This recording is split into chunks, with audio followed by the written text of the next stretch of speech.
பசுமையான காட்டில் சின்ன முயல் மிஞ்சி மகிழ்ச்சியா குதிச்சுக்கிட்டு இருந்தது. ஆனா அவன் மனசுல ஒரு ரகசிய வருத்தம்.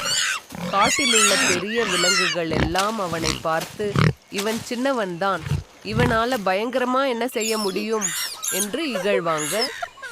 ஒரு நாள் காட்டுக்குள் பெரிய சத்தம். அனைவரும் ஓடி பார்த்தாங்க. ஒரு கபட நரி ஒரு குட்டி மானை பின்தொடர்ந்துகிட்டு இருந்தது. மானம் நடுங்குது, விலங்குகள் பதறுது. ஆனா யாருக்கும் நரியை நிறுத்த தைரியம் இல்லை. அதுதான் அந்த நேரம் சின்ன முயல் மிஞ்சி முன்னே வந்தான். அனைவருக்கும் அதிர்ச்சி. மிஞ்சியா? அவனாலா இது முடியுமா? மிஞ்சி பயப்பட்டான். ஆனா அவன் மனசு பயப்படல. அவன் நரியிடம் கத்தினான். ஏய் நரியம்மா, எனக்கு போட்டியா ஓடிப்பாரு, பிடிக்க முடியும்னா அப்படி. நீ உண்மையிலேயே வீரனா? என் ஸ்பீடை தாண்டி என்னை பிடிச்சுப்பார். நரி கோபமா பாயுது. மிஞ்சி மின்னல் வேகத்துல ஓடுது. இலைகள் பறக்குது, மண் தூசிகள் எழுகிறது.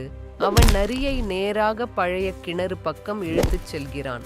மிஞ்சி கடைசி நொடியில ஒரு பக்கமா குதிக்குது. நரி நேரா கிணற்றுக்குள்ள விழுந்துடுச்சு. காட்டு விலங்குகள் எல்லாம் ஓடி வந்து மிஞ்சிய தூக்கிக்கிட்டாங்க. சின்ன உடம்பா இருந்தாலும் உன்னோட தைரியமும் புத்திசாலித்தனமும் பெரியது என்று பாராட்டினாங்க.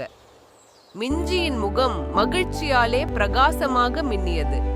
உடம்பு சின்னதா இருந்தாலும் மனசு பெரியதா இருந்தா உலகமே நம்மளை மதிக்கும். சாதனைக்காக தைரியம் தானே முதல் படி.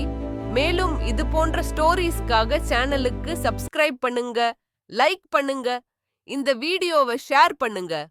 தேங்க்ஸ் ஃபார் வாட்சிங்.